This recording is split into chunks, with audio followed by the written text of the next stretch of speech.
Welcome to the first in a series of many videos following the speculative evolution of a planet I have dubbed Nona after the Roman goddess in charge of spinning the thread of life. I could have selected a random cool sounding name, but I decided that would have been too much work and opted for some symbolism instead.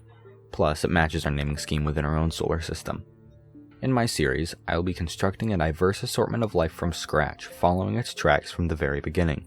This genre isn't one that you see all that much of on YouTube, which is a real shame as I find it to be extremely interesting. I would like to apologize right off the bat for accidental plagiarism that I commit from any other Alien Evolution series due to there being little very source material to follow as any sort of guide. In addition, I must put a small disclaimer. Evolution is a painstakingly long process that takes thousands of millennia to occur, and it happens due to random mutations in offspring helping or harming the organism they occur in over many lifetimes. These traits will either become more or less prevalent depending on their effectiveness in aiding an organism in surviving to a point in which it can reproduce.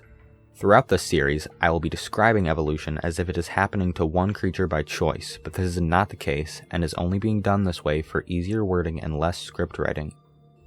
The concept of creatures choosing to change their bodies is one called Lamarckian evolution, first thought of by Jean-Baptiste Lamarck while studying evolution. I know this is high school biology information, but I figured I would put it in anyways.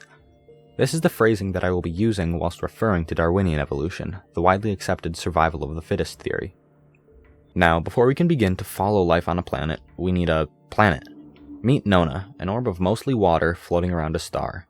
This star is a G-type, very similar to our own sun, with a mass of around 0.9 solar units. This results in a star with these features.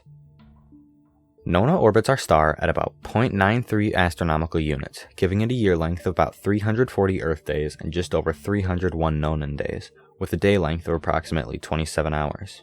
It has a mass, gravity, and density of 0.84 Earths and a radius of 1 Earth. Now, here comes the major difference between our planet from Earth. There is negligible axial tilt, only around 1 degree worth, meaning that seasonal variation is virtually non-existent. A lot of speculative biology that I've seen tends to ignore seasons anyways, so I've decided to give myself a reason to be lazy. Nona has an atmospheric composition almost identical to Earth, with 80% nitrogen, 17% oxygen, 2% carbon dioxide, and 0.9% argon. Nona has one moon, which orbits around 60 Earth radii from the planet, around the same as our own planet, giving us moderate tidal variation.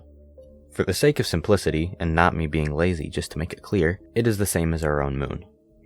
There are 3 major continents on Nona, Julia, Sinacia, and Havera, named vaguely after 3 of my friends, because why not?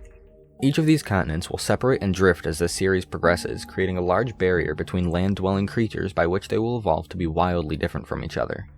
Now that we have ourselves an Earth-like planet orbiting a sun-like sun, we can finally begin to look into the life forms that will develop on this planet.